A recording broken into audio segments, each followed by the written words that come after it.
Bueno, buenas noches para todos y para todas. Bienvenidos a este nuevo año en Caos.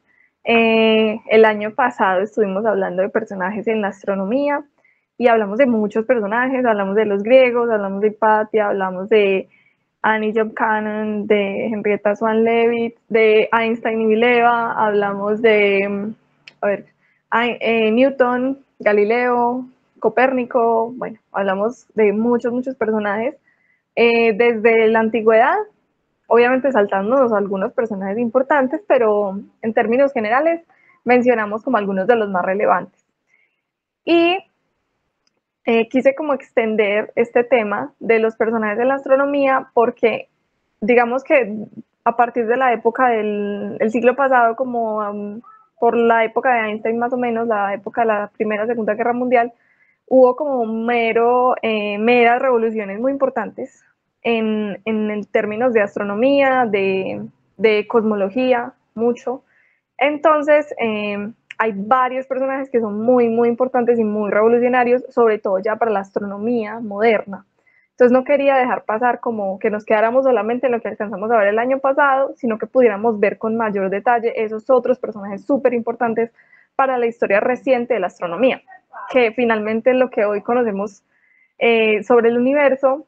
A veces pensamos como que puede que tenga mucho tiempo, como que hace mucho tiempo sabemos, no sé, que el universo se expande o que hace mucho tiempo sabemos de qué están hechas las estrellas y finalmente eso es algo muy moderno, es algo que tiene 100 años más o menos, ciento algo de años, ese tipo de conocimientos, entonces no es tan antiguo como uno lo podría pensar, es un conocimiento más bien moderno y todas esas personas que participaron en estos descubrimientos pues también merecen como su lugar, merecen su espacio, obviamente acá en Caos.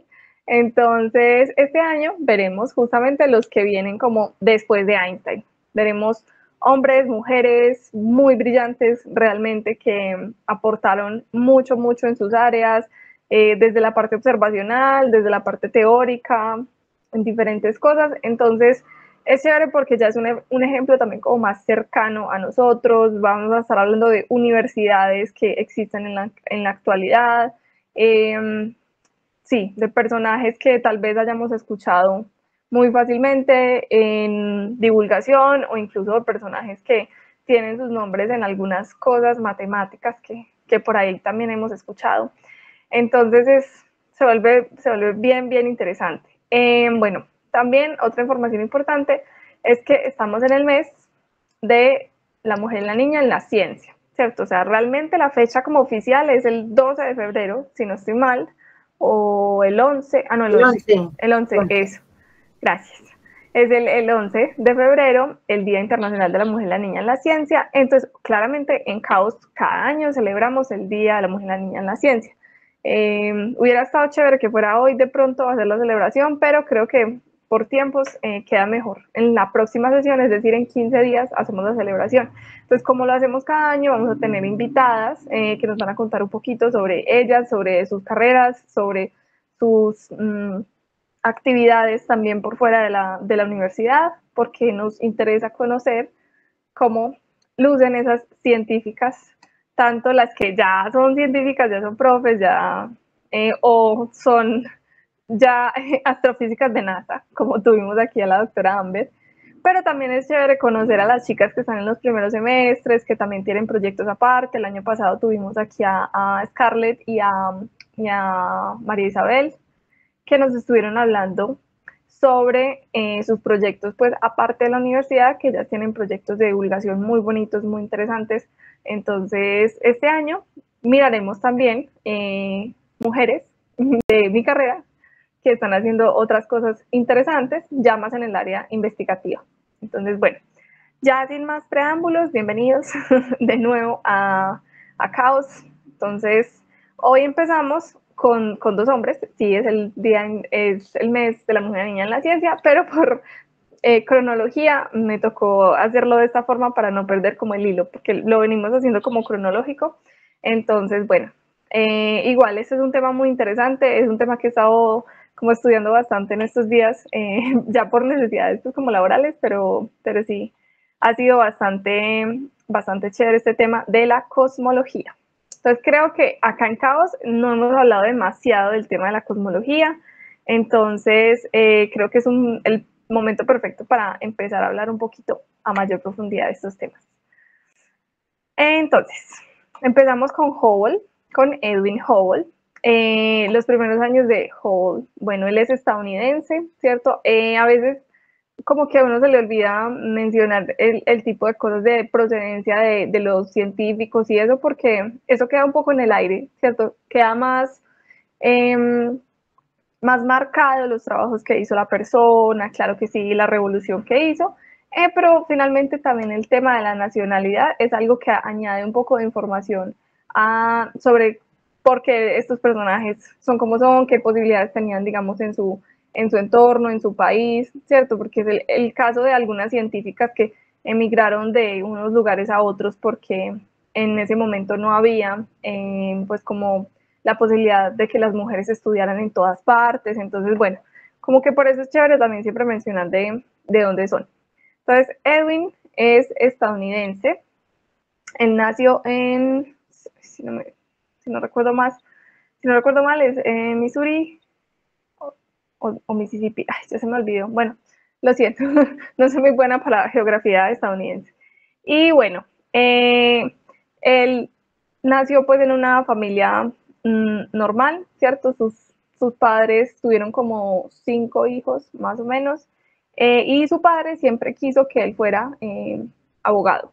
Entonces él siempre lo inculcó en que tenía que ser abogado y pues Edwin era como bastante obediente también, entonces no quería causarle como ningún disgusto a su papá. Entonces, inicialmente, él empezó sus estudios en la Universidad de Chicago y le gustó mucho la matemática, la física, pero además él era súper buen deportista. Cuando estaba en el colegio, se ganó medallas, lo que no está escrito, en diferentes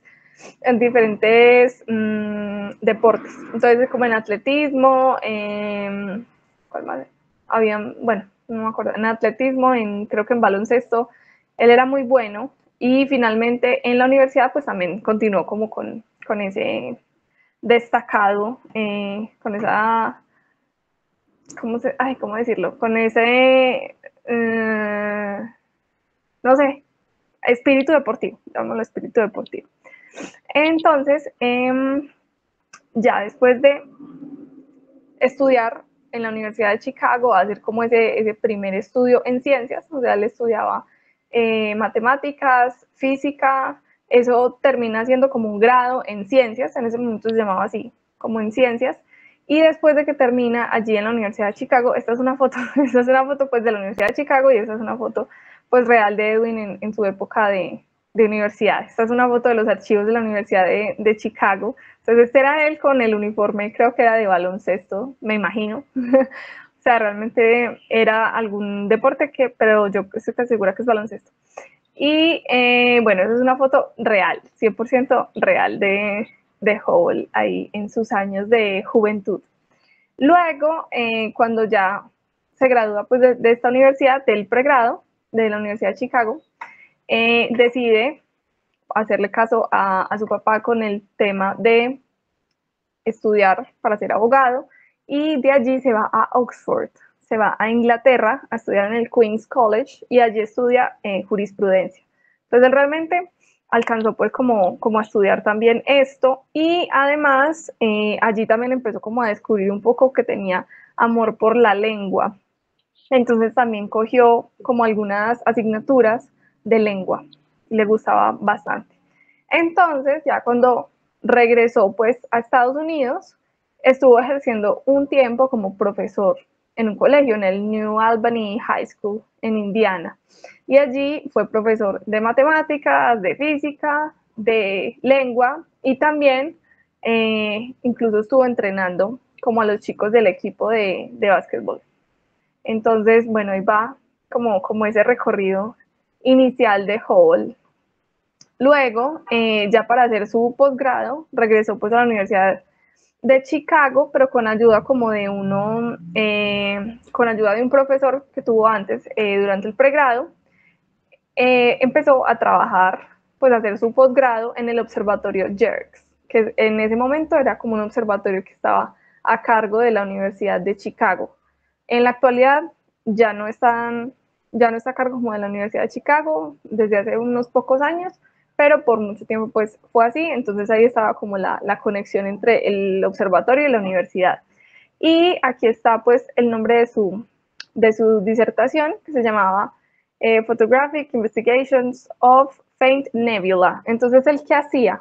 En este observatorio JERCS estaban unos muy buenos telescopios para la época, y desde ese momento ella se empezó a interesar por lo que en ese momento se conocían como nebulosas, como nebulosas que tenían unas formas extrañas, con unas formas espirales.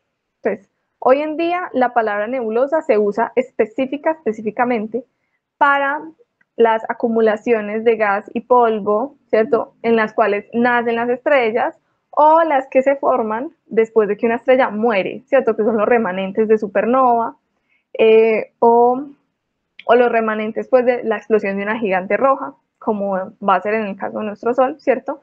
Ese tipo de acumulaciones de gas, que no son de un tamaño de una galaxia, sino que son más pequeñas, están en las galaxias, a eso le llamamos nebulosas. En esa época se le llamaba nebulosa a cualquier cosa que tú veías con un telescopio que se veía como medio borrosita, o sea, que no era un punto así definido, una estrella, sino que era algo como medio borrosito. A todo eso se le llamaba nebulosa. Entonces, él desde esa época ya estaba empezando eh, a estudiar las nebulosas. Después fue de voluntario a las Fuerzas Armadas estadounidenses durante la Primera Guerra Mundial. Esta es una foto también real de su, no sé si también se llamará libreta militar, pero bueno, ahí tienen como la fotito y los datos de cuál era su rango, cuál era, ¿cómo es que se llama eso? Como la división en la que estaban. Yo la verdad no entiendo muy bien esos términos como militares, como rangos, no sé, divisiones, no sé, la verdad no entiendo muy bien como esas cosas de los militares, tampoco me gusta mucho enterarme de eso, pero bueno, la información es que él fue voluntario en las Fuerzas Armadas, pues estuvo un tiempo ahí en la Primera Guerra Mundial, y más adelante les cuento qué más hizo también para la Segunda Guerra Mundial. Pero ahí está su firma, ahí está la fotografía de que él hizo parte, e incluso le tocó también, no me acuerdo cómo se llaman estos, que los llevan a otros países, o sea, pues como que hacía parte de las Fuerzas Armadas, pero sí le tocó ir a otro país cuando empezó pues la guerra, pero pues no le tocó como tal enfrentamientos así directos en el exterior. Bueno, luego cuando terminó la guerra, ya quería volver a trabajar pues en lo que a él efectivamente le gusta, que es astronomía.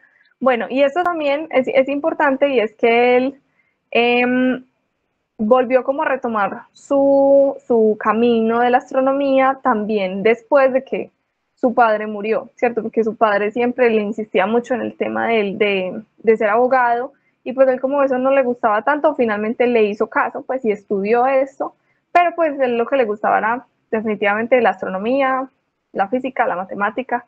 Entonces siguió ya ahora sí con su posgrado en astronomía. De ahí ya empezó a trabajar en el Observatorio del Monte Wilson, y allí ya tenía a su disposición uno de los mejores telescopios que había en la época. O sea, tú te vas a los 20 y esto era lo último que había en tecnología en ese momento en todo el mundo en astronomía. Entonces él tenía la posibilidad de tener tiempo de observación allí en ese telescopio, y bueno, allá estaba trabajando de tiempo completo. Él de hecho trabajó en este observatorio hasta su muerte, hasta 1953, que fue su muerte. O sea, este fue su gran hogar por muchos años, y el lugar donde descubrió unas de las cosas más interesantes. Acá, aparte, pues ahí como siguiendo la cronología, ya ahondamos un poquito más en cuáles fueron los descubrimientos. Siguiendo la cronología, más adelante, trabajó nuevamente con el ejército de los Estados Unidos, pero ahora ya como civil, ¿cierto? Pero encargado de pruebas balísticas. Entonces él trabajó en algo que se llama el campo de pruebas de Aberdeen, entonces allá lo que hacían era probar armas. Entonces él trabajaba en el laboratorio de investigación balística. Y esto fue ya durante la Segunda Guerra Mundial. Él estuvo trabajando ahí con el ejército, desarrollando pues como nuevas armas, mejorando las armas que estaban, y de hecho, debido a su dedicación, a los avances que generó en esta área de la balística, el gobierno le otorgó la Legión al Mérito, que es como una condecoración alta pues allá en Estados Unidos. Que es bastante como importante. Entonces esa es como otra faceta que de pronto no se menciona tanto de Hubble, porque uno siempre lo escucha como por su trabajo en astronomía, pero resulta que él también trabajó con el ejército y específicamente con balística.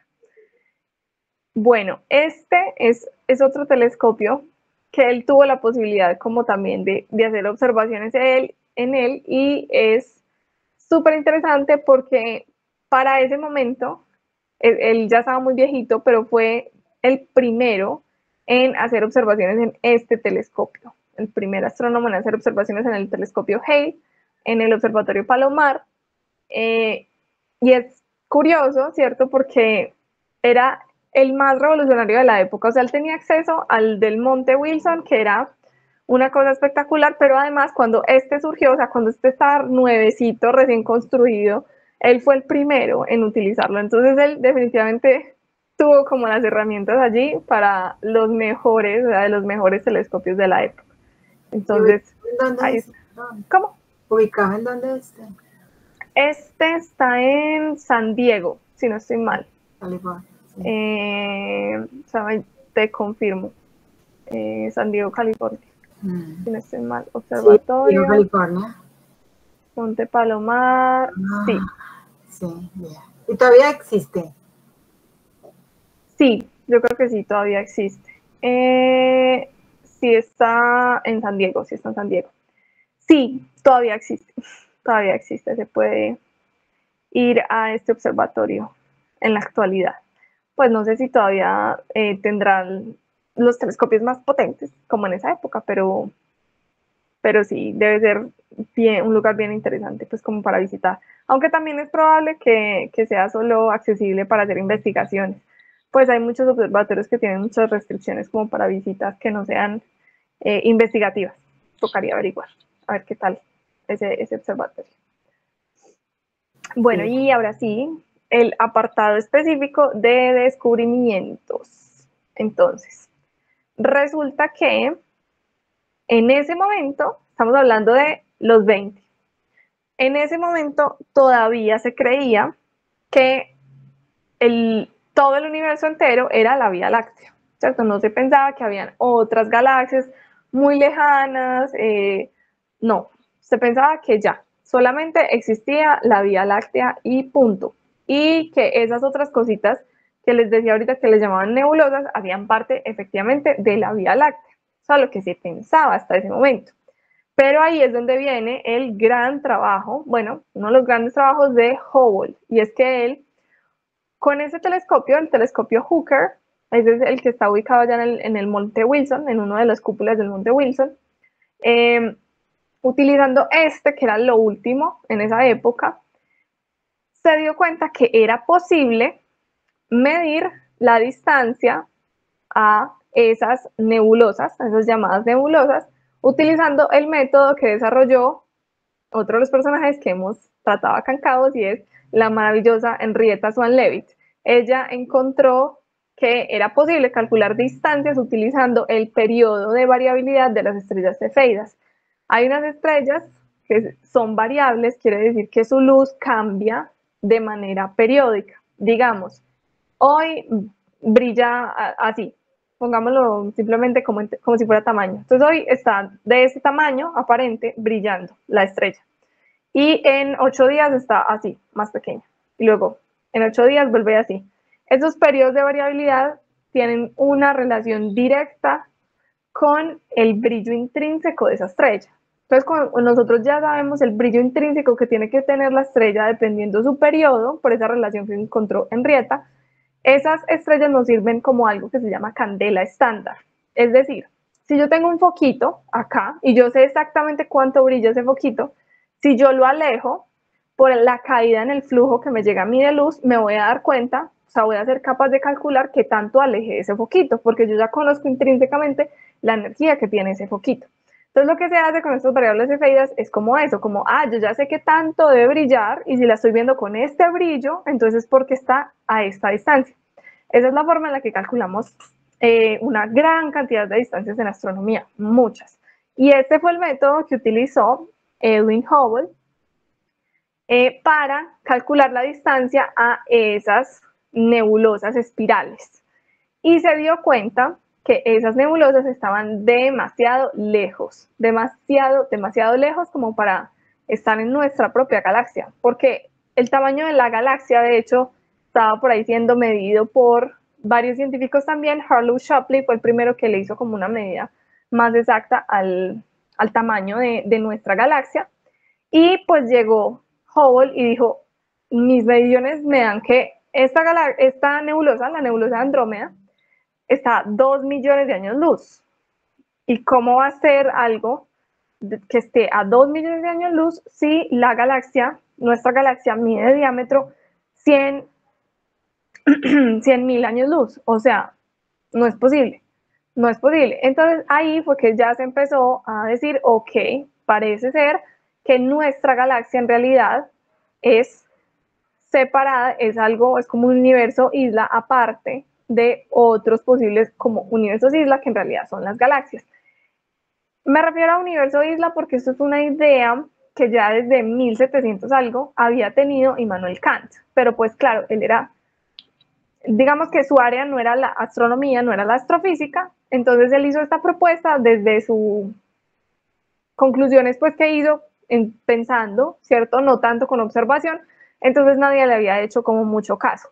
Pero ya con estas observaciones se retomó esa idea de universo isla y era como, hey, no, existen otras galaxias en el universo además de la Vía Láctea. Entonces esto fue un momento muy revolucionario porque es expandir nuestra visión del universo. Es como que, no sé, creciéramos toda nuestra vida pensando que el mundo entero es nuestro barrio y creímos que el barrio es todo y ya como que no hay nada para el límite, y resulta que un día observamos que hay algo como un poquito más lejos y nos aventuramos hacia allá y nos damos cuenta que en realidad hay mucho más terreno fuera de nuestro barrio.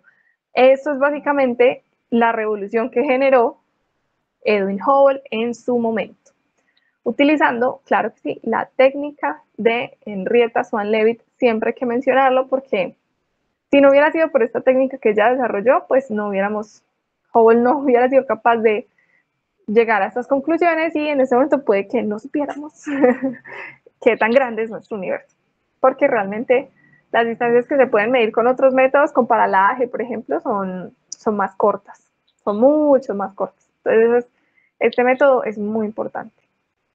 Luego, otra cosa que hizo bien interesante es que Hubble se puso entonces ya como listo, ya entendemos que son esas otras cosas, esas nebulosas en realidad son galaxias, entonces ahora necesitamos una nueva categoría, necesitamos estudiar qué son esas galaxias, cómo se forman, estudiar nuestra propia galaxia observando esas otras galaxias. Entonces ahí empezó como todo ese estudio galáctico, y él se atrevió a hacer como una primera clasificación posible de como tal vez de la evolución de las galaxias, ¿sí? Entonces, él hizo como este esquemita, me quedó aquí el cosito del telescopio Hubble. Bueno, que él hizo este esquemita como tratando de darle como una clasificación y una idea de cómo era posible que evolucionaran esas galaxias. Entonces, por acá tenemos como las elípticas, ¿cierto? Elípticas como con diferentes, digamos, o más circulares o más achatadas, como con diferentes niveles de achatamiento. Y por acá tenemos las espirales y por acá las espirales barradas. Entonces se lo clasificó como que tal vez las galaxias empezaban siendo elípticas y se iban como estirando y de ahí ya iban como sacando bracitos y algunas tenían sus barras como muy grandes, la barra del centro, y otras pues esas barras no la tenían como muy prominente, entonces se volvían como más bien espirales. Esa fue como su teoría. Todavía se utilizan como estos términos, como SA, SB, bueno, todavía se utilizan como esos términos para definir espiral barrada o espiral normal o elíptica, todavía se utilizan los términos, pero hoy en día sabemos que las galaxias no evolucionan de esta forma, ¿cierto? Igual, hay muchas dudas sobre la evolución galáctica. Es un área que la verdad todavía tiene muchos huecos, por así decirlo, muchos vacíos de cosas que todavía no entendemos muy bien cómo suceden, ¿cierto? No sé, cómo crecen los agujeros negros supermasivos del interior de las galaxias, eso todavía no lo sabemos muy bien. Todavía no sabemos muy bien cómo, es ese cambio de forma de las galaxias a ciencia cierta, cómo se forman a ciencia cierta los brazos espirales. Todavía hay muchas cosas que no sabemos porque realmente llevamos pocos años, como se lo menciona acá, llevamos pocos años estudiando esto y estamos limitados a las capacidades también ópticas de nuestros telescopios, de los problemas que presenta la atmósfera para realizar observaciones. Entonces todavía es algo que tenemos que estudiar a mucha mayor profundidad para poder tener una idea más clara de cómo es la evolución de las galaxias. Sin embargo, hoy en día se cree que las galaxias se forman, primero son irregulares, después de ser irregulares, probablemente se juntan varias galaxias, porque las galaxias también siempre están como en grupitos, así como la Vía Láctea hace parte del grupo local, como que hay mucha interacción entre las galaxias y eso puede hacer que vayan acumulando así como material, se cree que después pasan a ser espirales o espirales barradas, no sé de qué depende, especialmente que sean espiral normal, espiral barrada, y luego más adelante, de pronto ya sí cuando son mucho más masivas, pueden sí volverse elípticas. Por ejemplo, cuando la Vía Láctea choque con Andrómeda en unos millones de años, o son miles de millones de años, ya no me acuerdo. Bueno, cuando esas dos galaxias choquen, se va a generar la galaxia que va a quedar, va a ser una galaxia elíptica. Entonces, realmente ya hoy tenemos idea de que las galaxias elípticas antes son las que tienen poblaciones estelares como más viejitas y las espirales son las que tienen poblaciones estelares más jóvenes. Sí, dime. No, se supone que la Vía Láctea, la de nosotros, no es elíptica, entonces ¿por qué se va a volver elíptica si se va a colisionar con otra? O sea, la Andrómeda es una galaxia Espiral. espiral y a nosotros también. Sí. Y entonces, se debería convertir en otra cosa. Sí, se va a convertir en una elíptica. También. Justamente como por esas dinámicas, por las dinámicas entre las galaxias. Por eso va a quitar, como que va a borrar un poco esos brazos, ¿sí me entiendes? Porque los brazos tienen como una estructura, tienen una estructura muy, muy específica, ¿cierto? Salen los bracitos así, son esas acumulaciones de gas y polvo, esas acumulaciones que tienen ahí estrellas naciendo, esos son los brazos, ¿sí? Pero cuando tú tienes otra galaxia chocando ahí, toda esa estructura de brazos se va a perder, se va perdiendo porque ya pues hay muchas otras cosas influyendo gravitacionalmente. Entonces ahí ya cuando hay mucha más masa, porque igual es la masa de las dos galaxias sumadas, cuando hay ya tanta masa, ahí ya las galaxias tienden a volverse elípticas. Eso es como más o menos lo que sabemos. Igual ellos siempre hacen también modelos, ellos cogen modelos súper complejos, ni siquiera un computador, sino clústeres de computadores a correr modelos de cómo funcionaría eso, o sea, poner como 50.000 puntos que forman una galaxia contra otros 50.000 puntos que forman una galaxia y métale a eso relatividad y vea qué sale. Pues dos espirales y pues sí, de pronto es lógico que se conviertan en elípticas. Sí, aunque por ejemplo también hay elípticas enanas. Entonces, la mayoría de elípticas son grandotas y son galaxias que tienen poblaciones estelares viejas, es decir, que ya no hay mucha tasa de formación estelar y que ya las estrellas que hay son como las más viejitas que se quedaron, entonces ya tienen una luz como más amarillenta, mientras que la luz de las galaxias espirales es como más azulita. Entonces, realmente por eso es una de las cosas que como que nos ayudan a tener una idea también de que cuál va primero, ¿cierto? Pero también ahí están las galaxias elípticas enanas, y esas sí parece que no son, pues no son tan viejas, sino que también son jóvenes. Entonces, por eso te digo, ahí faltan unos pedazos muy importantes que todavía no sabemos muy bien en el estudio de las galaxias. La verdad es un área en desarrollo, en alto desarrollo. Sí. Todavía le falta, digamos, la evolución galáctica no está tan bien estudiada como la evolución estelar. La evolución estelar ya sí es algo un poco más sólido, ya tenemos muchos datos para ello, mientras que las galaxias son más complicadas porque están más distantes, son complejas, son otra área más complejita. Entonces sí, todavía nos falta. En resumen, todavía nos falta. Bueno, entonces él hizo su clasificación de galaxias, y el siguiente descubrimiento que se le atribuye se los voy a contar ahorita. Entonces, primero, ahora presentemos a Georges Lemaitre. Sus primeros años, él es de Bélgica. Entonces, él nació en esta ciudad que se llama Charleroi, en Bélgica. Y bueno, nació en una familia muy normal, pues religiosa. Y por lo mismo, ya cuando le empezó sus estudios universitarios, se inscribió en la Universidad Católica de Lovaina, en donde empezó a estudiar ingeniería de minas. Algo también un poco más distante de lo que terminaría haciendo, pero bueno, él empezó aquí en la Universidad pues, de Lovaina con estos estudios.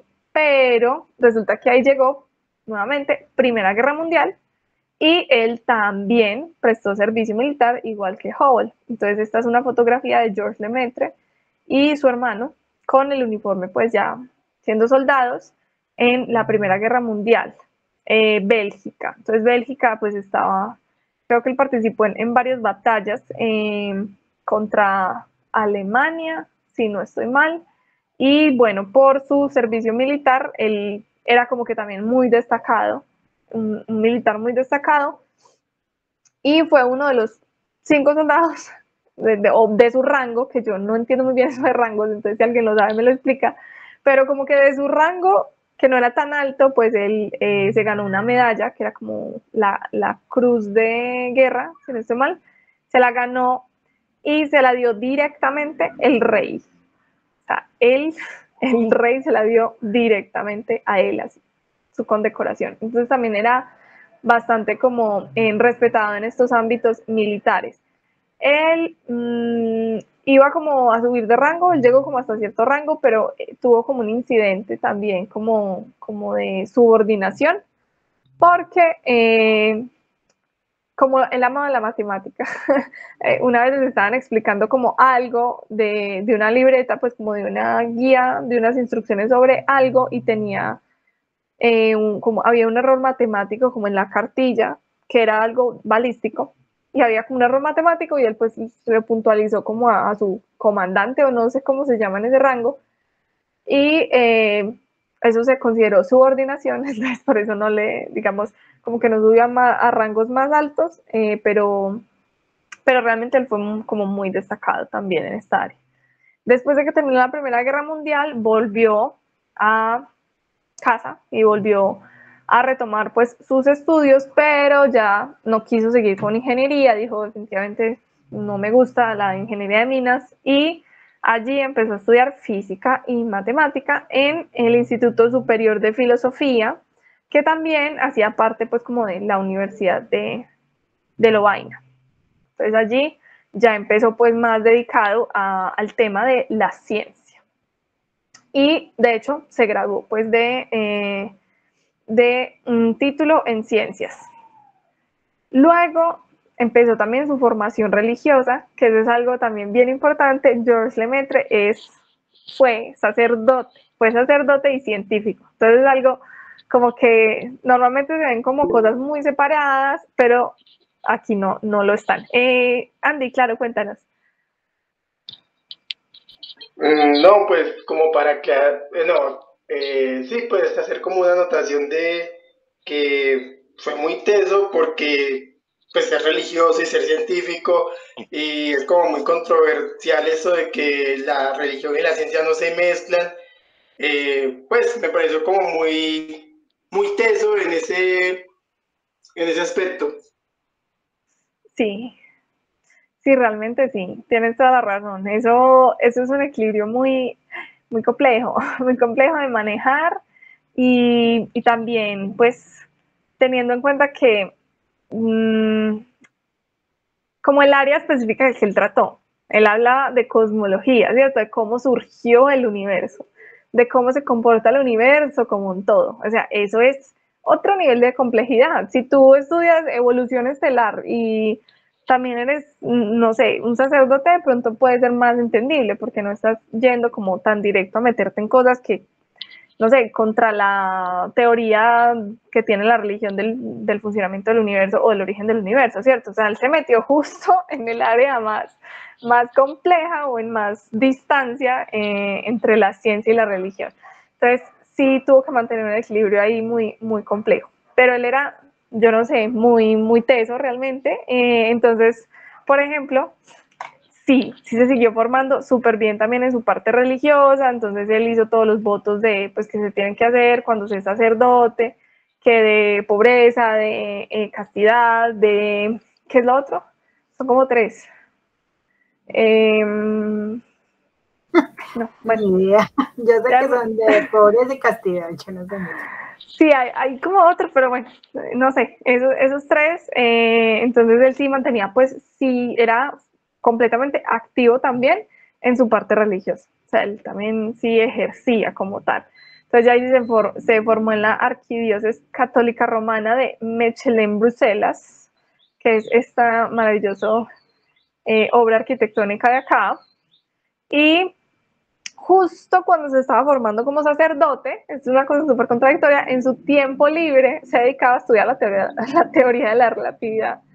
Entonces, por ahí, después de ya tener pues como sus estudios no sé si, ¿cómo se llama? Sacerdocio, bueno, religiosos, sus estudios religiosos, él quiso pedir a la escuela de ciencias de Bélgica, pues como al ministerio, perdón, de ciencias, les quiso pedir como una beca para hacer como viajes, para estudiar más.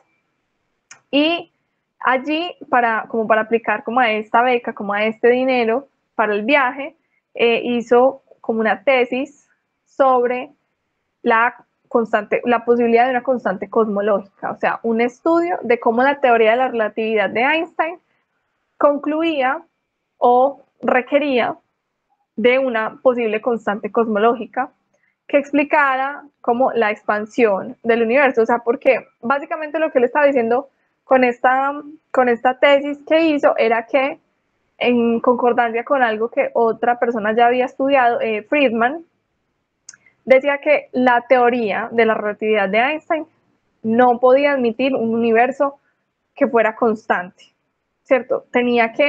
Necesitaba de un universo dinámico, un universo que o se estuviera estirando, o se estuviera comprimiendo o algo así, pero lo que veíamos pues era como que el universo más bien tenía más lógica, era que se estuviera expandiendo, entonces ya estaban como los primeros indicios, los primeros pasos hacia la teoría de la expansión del universo, ¿sí? Pero él solamente en este momento dijo como, hey, la teoría de la relatividad sugiere que el universo tiene que ser dinámico, no puede ser una cosa estática y perpetua como lo plantea la religión, como lo pensaba Einstein también, sino que tiene que ser algo como más bien dinámico. Entonces ahí este señor, mejor dicho, sí que estudia, ahí ya se fue a la universidad, o sea, hizo un viaje, aprendió más cosas y de ahí se fue para la Universidad de Cambridge, en donde estuvo estudiando bajo la guía de Arthur Eddington, que era uno de los mejores científicos de la época, uno de los astrónomos más importantes. Él también lo mencionamos cuando estuvimos hablando de la comprobación de la teoría de la relatividad de Einstein. que lo vimos el año pasado. Fue nuestra última sesión antes de la sesión especial pues de Amber. Hicimos un encuentro sobre Einstein y Mileva. Y en ese encuentro hablamos un poquito de Arthur Eddington. Arthur era uno de los astrónomos más importantes y también fue súper importante para la prueba definitiva de que la gravedad efectivamente, bueno, la masa efectivamente deforma el espacio-tiempo y que la gravedad es curvatura del espacio-tiempo. Entonces, Arthur fue un gran astrónomo y George Lemaitre estuvo como bajo su, no sé, fue acogido pues por Arthur para sus estudios. Después se volvió a Estados Unidos, después de la Universidad de Cambridge, volvió a Estados Unidos, o sea, fue muy viajero entre los dos continentes, volvió a Estados Unidos y allí empezó a trabajar en el observatorio del Harvard College. Entonces allí, claro, se encontró también con Harlow Shapley, que Harlow es el que les estaba contando ahorita, que midió el tamaño de nuestra galaxia, utilizando variables cefeidas, pero midió el tamaño de nuestra galaxia. Entonces él también hizo trabajos bien importantes en el área de la astronomía. Y esta es una foto pues de cómo lucía antes ese observatorio del Harvard College, y allí estuvo trabajando también como un tiempo haciendo observaciones.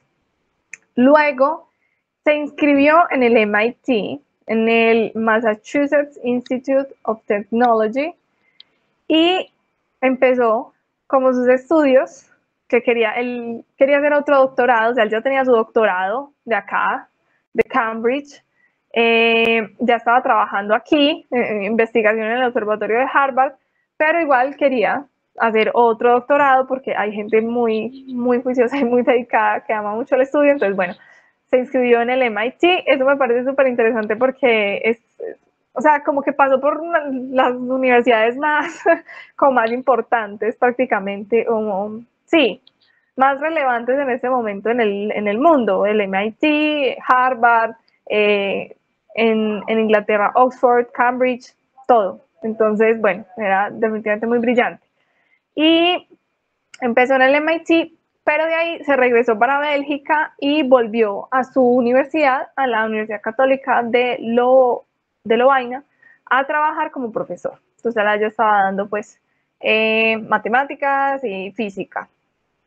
Y después, cuando estaba todavía en este trabajo, hizo una publicación en Análisis de la Sociedad Científica de Bruselas, en el que ya hizo la revolución, que fue esta publicación, en la que habla de, bueno, este es el título, un universo homogéneo de masa constante y radio creciente que explica la velocidad radial de las nebulosas extragalácticas. ¿Eso a qué suena? Simplemente acá expande mucho, simplemente no, es una cosa súper compleja, pero acá para tratar de explicar, él lo que hace aquí es que utiliza la teoría de la relatividad de Einstein para llegar a la conclusión de que las galaxias tienen una velocidad que hace que se estén alejando cada vez más de nosotros. O sea que el universo se está expandiendo, básicamente. Es como un primer bosquejo de esa posible expansión del universo, partiendo de la teoría de la relatividad de Einstein. Y esto lo publicó pues por allá en Europa, pero allá no hizo como mucho revuelo. O sea, él estaba diciendo que hey, el universo no es constante, el universo se expande, y eso lo demuestran las nebulosas extragalácticas, que miren que todavía les llaman nebulosas extragalácticas, eso es simplemente galaxias, pues. O sea, el retroceso de las galaxias. Y él derivó como una ley, pues como una ecuación que mostraba, que relacionaba como esa velocidad a la que se iban alejando las galaxias, la relacionaba y decía que estaba relacionada como por una constante, o sea que la distancia a la que estuviera una galaxia era como proporcional a la velocidad a la que se estaba como alejando.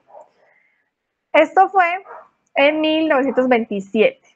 Unos años antes había otro señor, Friedman, que era ruso, si no estoy mal, que había hablado sobre este tema también y había dicho como era el primero que había puesto sobre la mesa como, hey, no, la teoría general de la relatividad nos dice que el universo se está expandiendo y se los digo y ¡pum! Su demostración matemática bien buena, pero en ese momento a Einstein eso le parecía como lo más atroz, lo más horrible, que no era posible que el universo se comportara así, o sea, él decía no, no y no.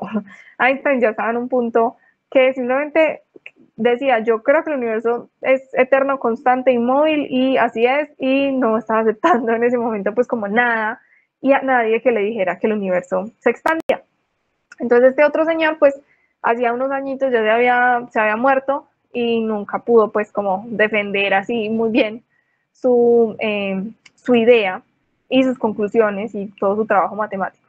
Entonces se dice que Einstein despreció pues esas ideas de Lemaitre, ese artículo de Lemaitre. Ellos se conocieron en varias ocasiones, coincidieron como en 4 ocasiones, y Einstein se dice que le decía como, tu matemática es correcta, pero tu física es atroz. Pues como que le dijo algo así.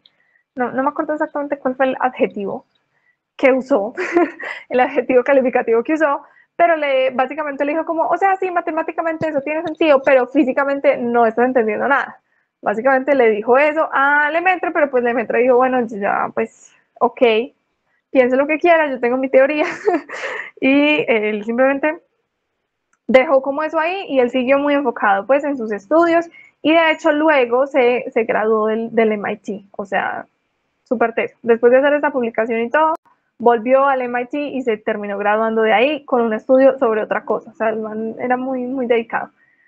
Y ahora sí, conectando las dos cosas que venimos hablando, ya en 1929, es decir, 2 años después de esta publicación, 2 años después, Hubble hizo unas observaciones, muchas observaciones de galaxias y se dio cuenta de que había una relación entre la distancia a la que estaban las galaxias y la velocidad a la que se estaban moviendo. Entonces pudo como toda la información ahí de lo que había estado observando y derivó lo que hoy conocemos como la ley de Hubble, que es esa ley de la expansión, la que les menciono como la que relaciona distancia con velocidad, y hay una constante que se llama la constante de Hubble, que es como esa constante, de esa constante cosmológica que les había mencionado antes, ¿cierto? Entonces que nos habla como justamente de esa tasa de expansión que tiene el universo.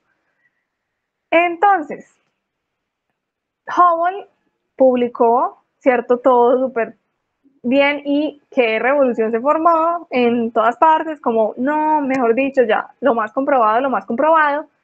Y ahí sí, todo el mundo aceptó pues como la teoría del universo en expansión, después de la publicación de Hubble. El mismo Einstein ya aceptó, ya un montón de gente aceptó, el mismo Arthur Eddington, que años atrás, o sea, él, esperen, no, perdón, este no, él, que era el profesor pues de Lemaitre, inicialmente él no le había aceptado mucho como su teoría, o sea, no lo había apoyado en su teoría pues como de la expansión. Y ya en ese punto que Hubble hizo su publicación, ahí sí ya también estuve de acuerdo, o sea, ya hay un montón de gente que dijo, ok, sí, listo, el universo se expande, pero incluso mucha gente ni siquiera le atribuyó como que George Lemaitre había sido el que ya había dejado eso por escrito, el que ya había desarrollado esa ley. No, nadie lo mencionó y el mismo Hubble no lo mencionó. O sea, ni lo cita ni lo menciona por ningún lado en su artículo. Él simplemente dijo, yo llegué a esto yo solo con mis observaciones de galaxias y punto. Y así se quedó para muchas personas y por lo mismo se había nombrado esta ley como la ley de Hubble, a pesar de que el primero que la menciona y el primero que llega a esa conclusión es Lemaitre. ¿Cuál es la diferencia? Lemaitre llega a esa ley a partir únicamente de la matemática. O sea, bueno, sí hay una parte de observación, pero él no tiene los datos de esa observación así como tan bien explícitos, sino que lo hace más desde la parte matemática. O sea, utilizando la teoría de la relatividad general de Einstein. Pero Hubble tiene, digamos, información de observaciones astronómicas que él mismo realizó que comprueban de alguna forma esa idea. Entonces, como ella tenía teoría, sumado con observaciones astronómicas, pues ya digamos en ese sentido era más sólida y por eso tuvo como mayor alcance, mayor reconocimiento, pues no solo por eso, probablemente también por, no sé, el nivel de respeto que yo tendría a Hubble en ese momento, porque trabajan en el Monte Wilson, bueno, quién sabe, habrán otras variables ahí, pero esa es básicamente como la diferencia entre los artículos de ambos. Entonces, obviamente eso quedó en mucho debate, hay mucha gente que dice que Hubble le robó la idea a Lemaitre y no le dio crédito, porque fue 2 años después, ¿cierto? Hay otras personas ahí que hacen crítica diciendo que finalmente las observaciones que hizo Hubble, o sea que si uno ve el artículo original de Hubble y las observaciones que él hizo, que son de 18 galaxias, no es una cantidad pues exagerada, son 18 galaxias, que con esas 18 galaxias uno no ve directamente así como súper fácil, como, uy, ya concluí esa gráfica, súper fácil que el universo se expande.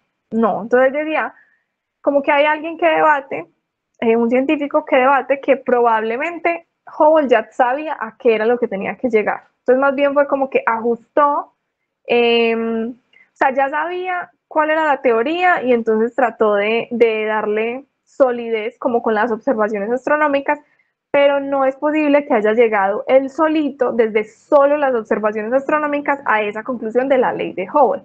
Entonces, esa es la discusión que hay, como, hey, tú no, no llegaste a eso a partir de la observación, no más, de la observación astronómica y ya, de la observación de 18 galaxias y ya no, ahí había también una parte que tuvo que haber ya visto en el trabajo de Lemaitre. Entonces, por eso es que hay como tanta discusión ahí con respecto al robo de trabajo.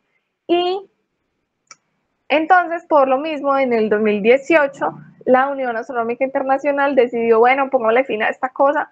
La ley ya no se va a llamar ley de Hubble, sino ley de Hubble-Lemaitre, para darle el reconocimiento también a Lemaitre, que él también efectivamente tuvo su gran influencia en esa ley. Entonces, ya, hoy en día no se habla de ley de Hubble, ya si vas a mencionar la ley de Hubble, tienes que decir ley de Hubble-Lemaitre, no hay otra posibilidad. Tienes que oficialmente decirlo así para poder darle crédito a este personaje tan importante. Y ahí sí viene la cerecita del pastel. Él fue el primero en tener la idea, esto sí, nadie le ha quitado este crédito, él fue el primero en tener la idea de la hipótesis del átomo primigenio. Entonces, este sí está acá, esta es la impresión ahí de su artículo, idea de Georges Lemaitre, ¿sí? Esta es una idea precursora de la teoría del Big Bang. Él fue el primero que dijo, hey, ¿qué tal si todo estuvo concentrado inicial en este tamaño tan chiquitito, en una cosa súper comprimida, y de ahí surgió todo, y de ahí llegamos al momento de expansión en el que está en este momento el universo. Él fue el primero que hizo, como que tuvo esa idea y que hizo el desarrollo matemático como consecuente a esa idea. Vi que Andy está respondiendo, voy a mirar. Dice, ay, se me cerró. Eso pasaba mucho en el pasado y en el mundo actual también. Para que se aceptara tu trabajo se necesitaba la aprobación de muchos científicos ya montados y para el reconocimiento era peor. Sí, eso es muy cierto, eso es muy cierto. Y si bien era súper complejo para los hombres también de la época, para las mujeres era todavía peor. Y en el próximo personaje que vamos a ver, que es Cecilia Payne, vamos a hablar un poquito más de eso, de cómo justamente ese apoyo de esos otros científicos podía hacer que tu trabajo o no se viera o se viera, o mejor dicho, tú renunciaras a tu propia idea y ya no volvieras a retomarla porque te quitaban todas las ganas de seguir trabajando en lo tuyo. Entonces sí, eso es muy cierto. Ese tema de, no sé, las influencias, todavía hoy se ve, pero sí, en el pasado también era cosa seria, cosa importante. Entonces, bueno, eso sí, ya él fue el primero, Georges Lemaitre fue el primero que habló de esto. Él no le dio el nombre de Big Bang, eso se lo dio otro científico, que la verdad me olvidé el nombre, no, se me fue, se lo estaba viendo. El otro científico que le puso ese nombre Big Bang, bueno, otra persona, pero él le dijo fue como átomo primigenio. Esta palabra primigenio a veces la he visto escrita como, no primigenio, sino como primordial, o bueno, no importa, pero el caso es que es, al menos en inglés es no sé cómo se pronuncia. Bueno, lo que sea, átomo primordial, primigenio, lo que sea, estamos hablando del Big Bang con otro nombre. Entonces él fue el primero en desarrollar esto ya de manera así súper seria, matemática, la posibilidad de eso.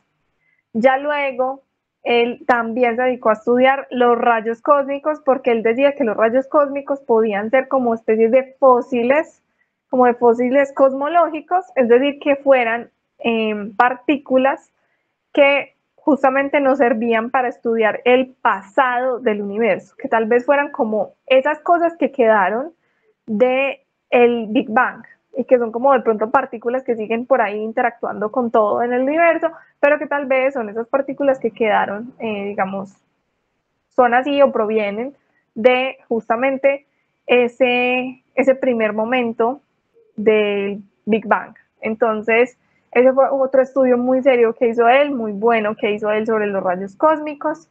Y bueno, se dedicó ya como por muchos más años a eso, sacó más leyes, o sea, hay más leyes por ahí que llevan su nombre.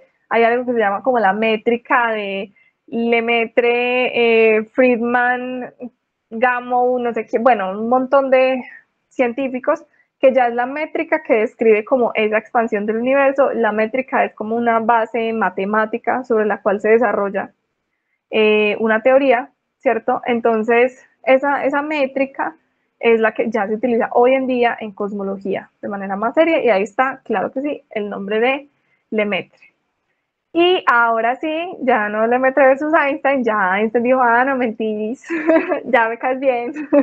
Entonces, ya al fin Einstein aceptó pues como que Lemaitre tenía razón ahí en sus cálculos y ya se llevan aquí súper bien. Entonces, esto es una foto que tomaron después de una charla que dio el mismo George Lemaitre en Estados Unidos, a la que Einstein asistió y en la que se dice que Einstein dijo como, pues como que se paró a decir que súper bien, que él tenía las ideas más claras con respecto a esta teoría. Hay gente que dice que era por lo de los rayos cósmicos, hay gente que dice que se refería a lo del átomo primigenio, no saben muy bien, pero el caso es que ya Einstein se volvió fan de Lemaitre. Entonces en eso terminó pues como ese tema. Y algo muy interesante que les había mencionado ahorita, cómo manejó él ese tema relación ciencia-fe, cómo manejó eso. Pues él, la verdad, fue muy como de mantener las cosas muy separadas. Sí, a él no le gustaba hablar, en ámbitos científicos no le gustaba hablar nada de religión, en ámbitos religiosos no le gustaba hablar nada de ciencia, o sea, como que mundos paralelos para él. Pero igual él decía, lo único que él sí decía era que él no sentía que fueran en contradicción, o sea, que él no sentía que la una no tuviera que ver con la otra, que estuvieran en completa contradicción, pues que realmente él no pensaba eso. Entonces, él trató simplemente como de mantener esos mundos así alejados y ya no le generaban como tanto problema a él en su cabeza, o eso es lo que pensamos nosotros o de lo que quedó registro como tal. Igual él siguió activo como en su parte religiosa e incluso se disgustó como con el hecho de que el papa que estaba en ese momento, no me acuerdo cuál era, dijo alguna vez como, ay no, pues la teoría del Lemaitre, o sea, del átomo primigenio nos está ayudando, o sea, es un sacerdote el que la hizo. Eso es digamos como una prueba más de que, no sé, de la génesis del universo, o sea, como de que Dios creó todo, bueno, no sé, como que él relacionó esas dos cosas y el Papa y el Lemaitre no le gustó para nada eso, que porque le parecía que no, pues que eso no se debía mezclar así, como tan relajadamente, entonces a él no le gustó y le pidió al Papa que por favor no, pues no hiciera como esas relaciones así de esa forma porque podían ser confusas pues como para la gente. Entonces él, quién sabe cómo manejó ahí las cosas, pero igual él fue súper condecorado también en esa parte religiosa, o sea, fue alguien muy importante también para la iglesia pues católica y tuvo relación pues como directa con los papas. Bueno, y ya honores, como siempre mencionamos aquí los honores. Y siempre, casi siempre los personajes que hemos hablado acá tienen su asteroide y tienen su cráter lunar. Entonces aquí está el cráter lunar Hubble, claro que sí. Acá está como la trayectoria del asteroide Hubble. Como ven, es un asteroide que está como después de la órbita, que está antes de la órbita de Júpiter, o sea, como después de Marte, antes de Júpiter, o sea, que está por ahí como en el cinturón de asteroides. Este es el cráter lunar Hubble. Y bueno, por ahí ya sabemos, claro que sí, el que más conocemos, el telescopio espacial Hubble, que sigue en funcionamiento, que nos ha dado 30 y algo de años de fotos maravillosas del universo. Ahí sigue, otros añitos más probablemente vaya a estar. Y Estados Unidos también sacó como un sello postal con la cara de Hubble y bueno, ahí el observatorio del Monte Wilson, porque pues claro, es un personaje relevante. Hay un planetario llamado como él, un planetario como en un colegio llamado como Hubble, hay una carretera llamada Hubble, bueno, hay como varias cosas llamadas Hubble en Estados Unidos, y bueno, pero estas son como las generales. Y Lemaitre, claro que sí, también tiene su cráter lunar, claro, es más grande el de Hubble, pero bueno, no importa, al menos tiene cráter lunar. Y también tiene un cuerpo menor, este no es asteroide específicamente, sino que es un cuerpo menor, está después de Júpiter, si no estoy mal. Entonces, bueno, también tiene su debido asteroide. Hay una de las vehículos de carga de la ESA, de las pasiones, de la eh, Agencia Espacial Europea, casi que no, gracias, de la Agencia Espacial Europea, tienen un vehículo de carga que tiene el nombre de Lemaitre, y este es una fotico de ese vehículo de carga, llevando pues como cosas a los astronautas de la Estación Espacial Internacional. Entonces es de carga espacial, es un vehículo de carga espacial.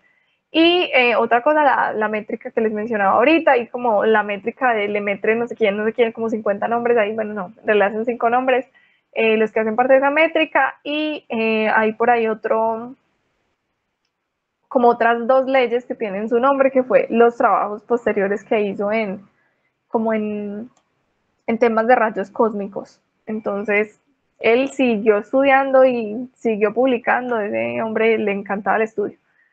Y bueno, esos son como los honores de ambos. Con respecto a sus muertes, ambos tuvieron ataques al corazón, algo extraño, pero ambos tuvieron ataques al corazón. Eso es lo que pasa cuando no estudia tanto física, astronomía. No, mentiras.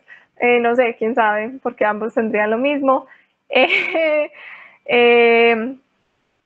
Hubble finalmente murió, fue como de ¿cómo se llama? Coágulo en el cerebro, fue como un coágulo en el cerebro. Sí, aunque el aneurisma no es como... no, ese es como una... Bueno, no me acuerdo ahorita, trombosis.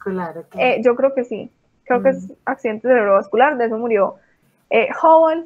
Finalmente, como que la esposa no quiso revelar en dónde fue su entierro, o algo como, no se hizo como todo el evento religioso. No sé, me imagino que creencias particulares, pues, como del lado de Hubble. Y Lemaitre murió también él sí murió como más directamente de problemas pues, del corazón. Entonces, ahí están los finales. Murió antes Hubble en el 53, Lemaitre murió en el 66, si no estoy mal. Pero bueno, ahí está como la vida de estos 2 grandes científicos muy, muy, muy importantes para el universo, pues para lo que hoy sabemos del universo, bueno, para el universo porque también, pero muy importantes para lo que hoy conocemos en la ciencia moderna como el origen y la evolución del universo.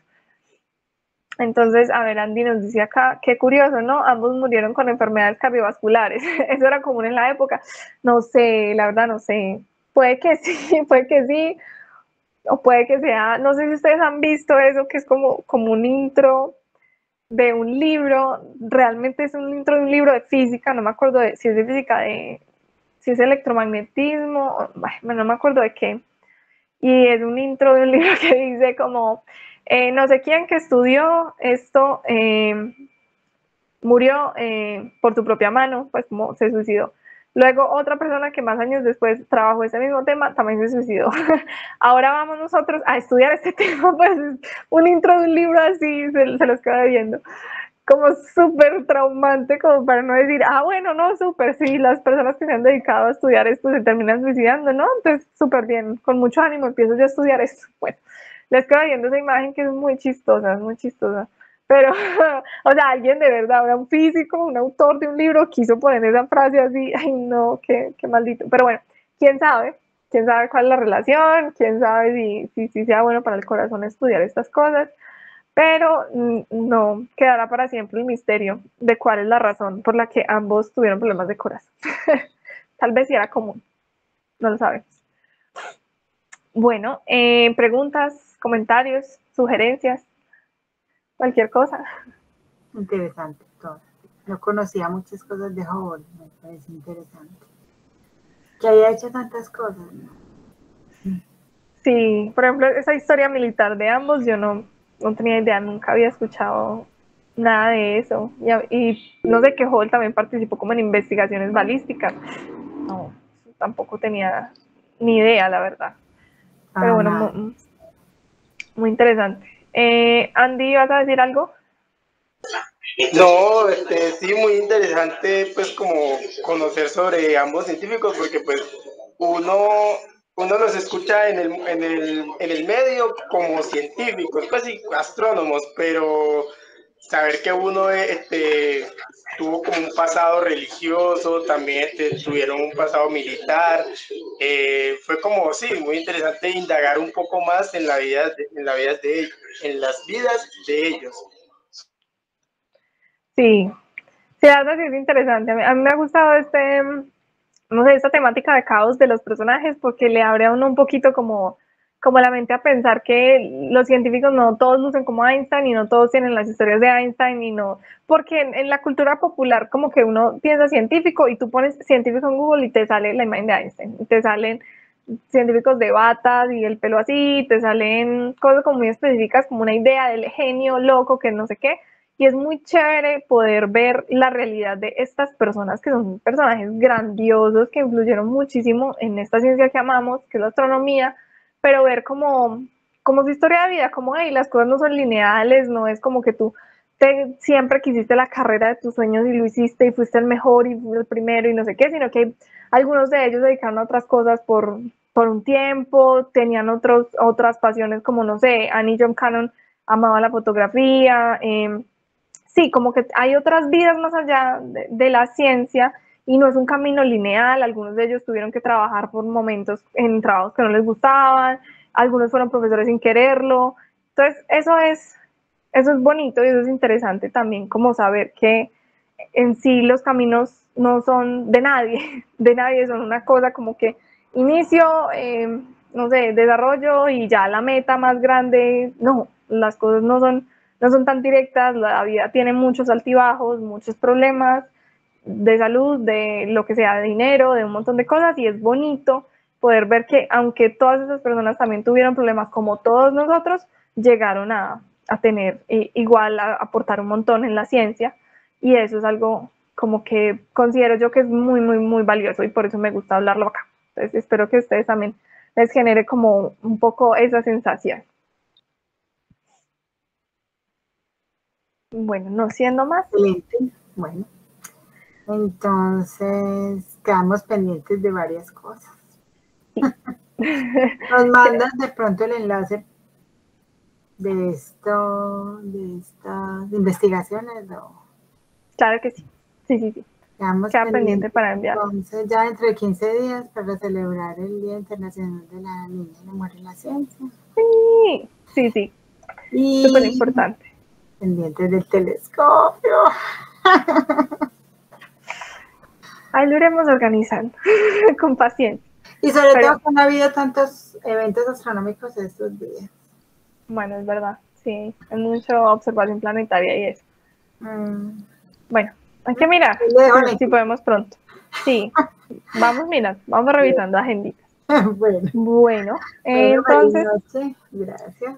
Feliz noche, que descansen. Nos vemos en 15 días para celebrar el Día de la Mujer y la Niña en la Ciencia. No se les olvide, en 15 días nos vemos. Bueno, Perfecto. chao. Hasta luego, muchísimas gracias. Chao.